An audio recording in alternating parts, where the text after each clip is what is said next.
কেন্দ্রীয় দায়িত্বশীল বন্ধুদের পক্ষ থেকে যখনই সেই কঠোর আন্দোলনের কর্মসূচি আসবে, আমরা হাইমচর উপজেলার গণমানুষদেরকে সঙ্গে নিয়ে সকল কর্মসূচি বাস্তবায়ন করার জন্য ঐক্যবদ্ধ রয়েছি। সাথীয় বন্ধুগণ, আজকের এই সমাবেশের এবং পরবর্তী মিছিলের ব্যাপারে দায়িত্বশীল বৃন্দ যে দিক নির্দেশনা দিবেন, যে স্লোগানগুলি ঘোষণা করবেন, আমরা এই স্লোগানেই দিব, অতিরিক্ত কোনো স্লোগান দিব না। এবং মিছিল চলাকালীন সময়ে রাস্তার দুই পাশে দোকানপাট, ফুটপাতে দোকানপাট থাকবে, কোন রকমের যেন বিনষ্ট না হয় সেই দিকে আমরা খেয়াল রাখবো। কোন যানবাহনে আমরা হাত দিব না, কোন পথচারীর যেন কোন রকমের সমস্যা না হয় সেদিকেও আমরা খেয়াল রাখবো। মিছিলের শুরু থেকে শেষ পর্যন্ত সুশৃঙ্খল ভাবে সম্পন্ন করার জন্য বিশেষভাবে আহ্বান রাখছি। এই বলেই আমি আমার সংক্ষিপ্ত বক্তব্য শেষ করছি। আসসালামু আলাইকুম ওয়া রাহমাতুল্লাহি তাআলা ওয়া বারাকাতুহু। প্রদান করবেন বাংলাদেশ গণমানুষের সংগঠন এনসিপির হামসর উপজেলা শাখার আহ্বায়ক জনাব মুখলেসুর রহমান মুকুল ভাই বক্তব্য দেওয়ার জন্য অনুরোধ করছি। জুলাই বিপ্লবের দ্বিবার্ষিক উপলক্ষে 11 দলীয় জোটের উদ্যোগে যে আজকে যে গণমিছিলে আয়োজন করা হয়েছে, সেই গণমিছিলে উপস্থিত রয়েছেন আমাদের প্রাণপ্রিয় জননেতা জামাত ইসলামের সংগ্রামী আমির জনাব আবুল হোসেন সাহেব, মঞ্চে আছেন আমাদের এনসিপির সংগ্রামী নেতৃবৃন্দ এবং সামনে রয়েছেন আমাদের তৌহিদি জনতা। সংগ্রামী জনতা, আপনারা জানেন আজ থেকে 2 বছর পূর্বে এই জুলাইয়ের বিপ্লবে অজস্র মানুষ প্রাণ বিসর্জন দিয়েছিল, অসংখ্য মানুষ আহত হয়েছিল, পঙ্গু হয়েছিল। আজকেও সেই নিহত ছেলের মায়ের চোখের অশ্রু এখনো মুছে যায়নি, সেই তাদের রক্তের দাগ এখনো মুছে যায়নি। কিন্তু আমরা এখনো সেই জুলাই সনদ বাস্তবায়ন করতে পারিনি। আজকে আমাদের শপথ হবে আমরা যে কোনো মূল্যে, কারণ আপনারা জানেন যে বিগত নির্বাচনে এদেশের জনগণ 72% জনগণ আমাদের গণভোটের পক্ষে রায় দিয়েছিল এবং সেই গণভোটের মধ্যে ছিল জুলাই সনদ বাস্তবায়ন করা। অর্থাৎ আমাদের সংবিধানে, আমাদের পবিত্র সংবিধানে এই জুলাই বিপ্লবে যারা শহীদ হয়েছে, তারা যে স্বপ্ন দেখেছিল, তারা যে আকাঙ্ক্ষা নিয়ে জীবন বিসর্জন দিয়েছিল, সেই আকাঙ্ক্ষা বাস্তবায়নের লক্ষ্যে আজকে আমাদের জুলাই সনদ বাস্তবায়ন ছাড়া আমাদের কোন পক্ষে কোনো আর বিকল্প কোনো রাস্তা নেই। কাজেই তৌহিদি জনতা, আপনারা কি চান জুলাই সনদ বাস্তবায়িত হোক? তাহলে আমাদেরকে ইস্পাত কঠিন দৃঢ়তা নিয়ে আমাদের রাজপথে এবং সংসদে প্রতিবাদ মুখর থাকতে হবে যে আমাদের যে কোনো মূল্যে আমরা আমাদের শহীদের স্বপ্ন আমরা যে কোনো মূল্যে পূরণ করব।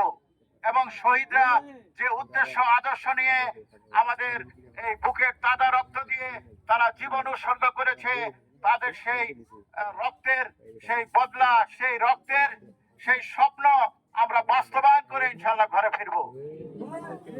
সবাইকে আজকের এই গণমিছিলে উপস্থিত থাকার জন্য বিশেষভাবে ধন্যবাদ জানাচ্ছি হাইমচরবাসীকে এবং আমাদের দলের এবং বাংলাদেশ জামাত ইসলাম সহ 11 দলের সকল নেতৃবৃন্দ এবং কর্মীবৃন্দকে। সংগ্রামী সাথী ও বন্ধুরা, আজকে আমাদের শপথ হবে যে কোনো মূল্যে হোক আমরা জুলাই সনদ বাস্তবায়ন করব এবং আমরা রাজপথে থাকবো ইনশাআল্লাহ।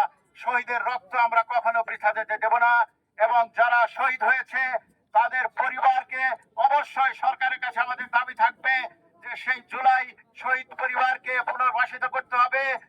ক্ষতিপূরণ দিতে হবে এবং যারা আহত হয়ে এখনো হসপিটালে চিকিৎসাধীন রয়েছে তাদের পুনর্বাসন এবং সুচিকিৎসার ব্যবস্থা করতে হবে। সবাইকে প্রাণ ঢালু শুভেচ্ছা জানিয়ে এবং আজকের এই কর্মসূচিকে সফল করার জন্য উদাত্ত আহ্বান জানিয়ে সবাইকে ধন্যবাদ জানিয়ে আমি আমার বক্তব্য শেষ করছি। আল্লাহ হাফেজ, ধন্যবাদ। আমরা সম্মানিত আহ্বায়কের সাথে তালে তাল মিলিয়ে বলতে চাই, এদেশে যে কোনো মূল্যে জুলাই সনদ বাস্তবায়িত হবে। এদেশের মানুষ জুলাই যেমনিভাবে জীবন দিয়েছে, জুলাই সনদ বাস্তবায়ন করার জন্য প্রয়োজন হলে তার থেকে বেশি রক্ত দিয়ে তা বাস্তবায়ন করেই ছাড়বে। সংগ্রামী তাওহিদি জনতা, এই পর্যায়ে আমাদের উদ্দেশ্যে বক্তব্য প্রদান করবেন বাংলাদেশ গণমানুষের সংগঠন বাংলাদেশ জামাত ইসলামী হামসর উপজেলা শাখার সংগ্রামী আমির জননেতা জনাব হযরত মাওলানা আবুল হোসেন সাহেব। বাংলাদেশ জামাত ইসলামী চাঁদপুর জেলা শাখার সম্মানিত সহকারী সেক্রেটারি সাবেক ছাত্র নেতা অধ্যক্ষ হারুন রশিদ ওসমানী, উপস্থিত আছেন এনসিপির হামচর উপজেলা শাখার সম্মানিত আহ্বায়ক জনাব মুখলিসুর রহমান মুকুল স্যার, উপস্থিত আছেন বাংলাদেশ জামাত ইসলামী হামচর উপজেলা শাখার বিভিন্ন পর্যায়ের নেতৃবৃন্দ, এনসিপির নেতৃবৃন্দ, সংগ্রামী কর্মী সমর্থক, সংগ্রামী হামচরবাসী। আমরা প্রায় 16 বছর ফ্যাসিস্টের জুলুম এবং নির্যাতনের মোকাবেলা করে 36শে জুলাই ওই ফ্যাসিস্টকে পরাজিত করে ওই ফ্যাসিস্ট এদেশের জনগণের আন্দোলনের মুখে পালিয়ে যেতে বাধ্য হয়েছিল। তারই প্রেক্ষিতে জুলাই সনদ রচনা করা হয়েছিল। আর সেখানে সকল রাজনৈতিক দল ঐক্যমত পোষণ করেছিলেন। তারা পরবর্তীতে এই জুলাই সনদকে সাংবিধানিক স্বীকৃতি দেবেন এবং সেই বক্তব্য নির্বাচনী জনসভায় তারা দিয়েছিলেন। জনগণকে ভোট দেওয়ার জন্য তারা সেদিন ওই নির্বাচনী জনসভায় জনগণের কাছে হার পক্ষে কথা বলেছিলেন, যার প্রেক্ষিতে 70% ভোটার হার পক্ষে ভোট দিয়েছিলেন। এই হা হচ্ছে এই ফ্যাসিস্টের যেন আর পুনর্বার বাংলাদেশে রচনা হতে না পারে, যার জন্য গণভোট নির্বাচিত হয়েছিল। সেদিন সংখ্যাগরিষ্ঠ গণভোটের মাধ্যমে দেশবাসী প্রমাণিত করেছে আগামীতে আর কাউকে ফ্যাসিস্ট হাতে দেওয়া যাবে না। বিচার বিভাগকে স্বাধীন করতে হবে। কিন্তু অত্যন্ত দুঃখের বিষয়, যারা জনগণের সামনে জুলাই সনদকে সাংবিধানিক স্বীকৃতি দেওয়ার জন্য গণভোটের পক্ষে ভোট দিয়েছিলেন, আজকে তারা সেই গণভোটকে নিয়ে তামাশা করছেন। আমরা স্পষ্ট ভাষায় বলে দিতে চাই, প্রায় ১,৫০০ শহীদ জীবন দিয়ে ফ্যাসিস্টকে এদেশ থেকে পরাভূত করা হয়েছে। এদেশে আর কোন ফ্যাসিস্টের জন্ম হওয়ার সুযোগ দেওয়া হবে না। প্রয়োজনে আরো ১,৫০০ নয়, ৩,০০০ নয়, অগণিত যুবক, কৃষক, মেহনতি মানুষ জীবন দিতে প্রস্তুত। তারপরেও এই গণরায়কে সাংবিধানিক স্বীকৃতি দিয়ে আদায় করে ছাড়বো ইনশাআল্লাহ।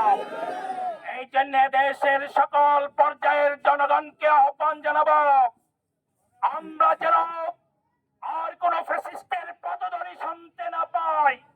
আমরা 16 বছর ফ্যাসিস্টের জুলুম এবং নির্যাতনের কষাঘাতে আমরা জীবন দিতে শিখেছি। সুতরাং এই পথ থেকে আমরা আর ফিরে যাব না। এই জন্য আমরা মাননীয় প্রধানমন্ত্রী জনাব তারেক রহমান সাহেবকে স্মরণ করে দিতে চাই, হামচর উপজেলার পক্ষ থেকে আপনি সেদিন জনসভায় গণভোটের পক্ষে ভোট দিয়েছিলেন। আপনি আমাদের এদেশের আপোষকামী নেত্রী বেগম মরহুম বেগম খালেদা জিয়ার সুযোগ্য সন্তান, আপনি শহীদ প্রেসিডেন্ট জিয়াউর রহমানের সুযোগ্য সন্তান, যারা অন্যায়ের সাথে আপোষ করেন নাই। আপনার দমনীতে আপোষহীনদের রক্ত রয়েছে। সুতরাং আমরা আপনাকে স্মরণ করে দিতে চাই, আপনি এমন কোন ভূমিকা গ্রহণ করবেন না যেই ভূমিকার কারণে এদেশের মানুষকে আবার রাজপথে জীবন দিতে হয়। এই জন্য আসুন মাননীয় প্রধানমন্ত্রী মহোদয়, আপনি গণভোটের পক্ষে যে ভোট চেয়েছিলেন তার সেই গণরায়কে সাংবিধানিক স্বীকৃতির জন্য বিহিত ব্যবস্থা গ্রহণ করবেন। এই আহ্বান রেখে আজকের এই গণমিছিলের আমি এখানে বক্তব্য শেষ করছি। আসসালামু আলাইকুম ওয়া রাহমাতুল্লাহ। মেহমান আমাদের সামনে এসে উপস্থিত হয়েছে। আজকের এই গণমিছিলের শুরুর লগ্নেই আমাদের উদ্দেশ্যে বক্তব্য প্রদান করবেন গণমিছিলের প্রধান মেহমান, আমাদের সকলের প্রিয় বাংলাদেশ গণমানুষের সংগঠন বাংলাদেশ জামায়াত ইসলামী চাঁদপুর জেলা শাখার সংগ্রামী সহকারী সেক্রেটারি জননেতা জনাব মোহাম্মদ হারুনুর রশিদ উসমানী ভাই।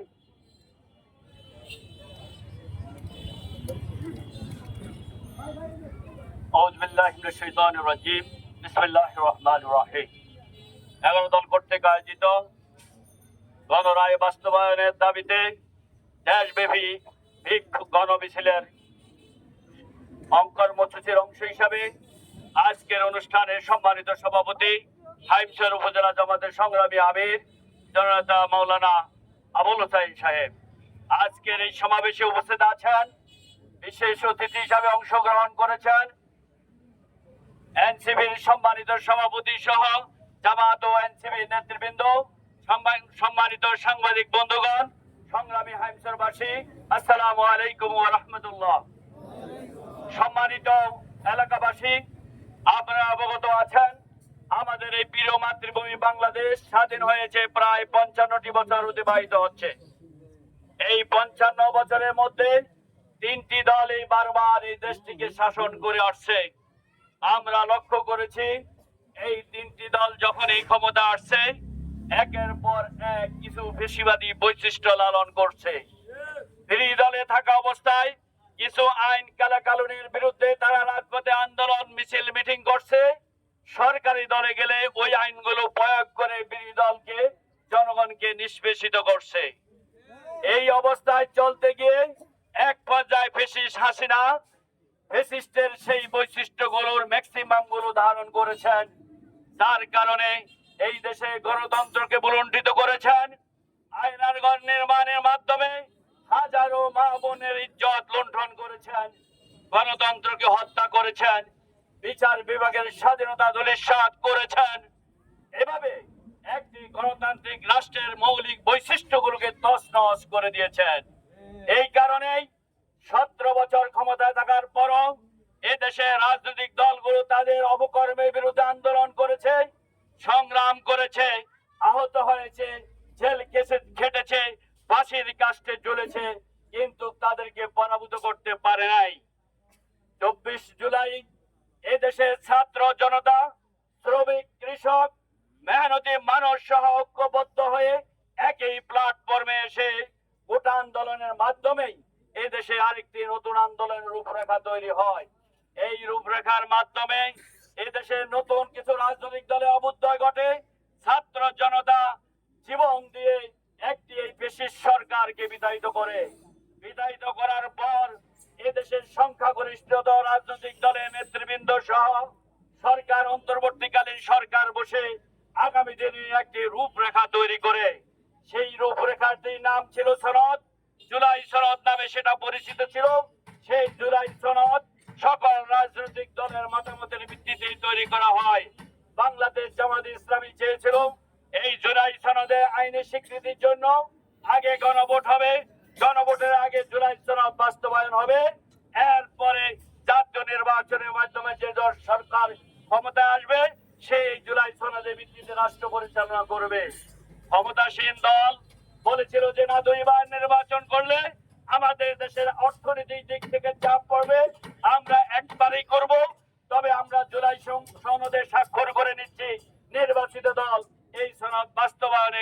করার উদ্যোগ গ্রহণ করবে। আমরা লক্ষ্য করেছি জুলাই সনদের পক্ষে দেশের প্রায় 70% জনগণ রায় দিয়েছে, আর ক্ষমতাসীন দল 50 থেকে 51% সাপোর্ট নিয়ে ক্ষমতায় আছেন।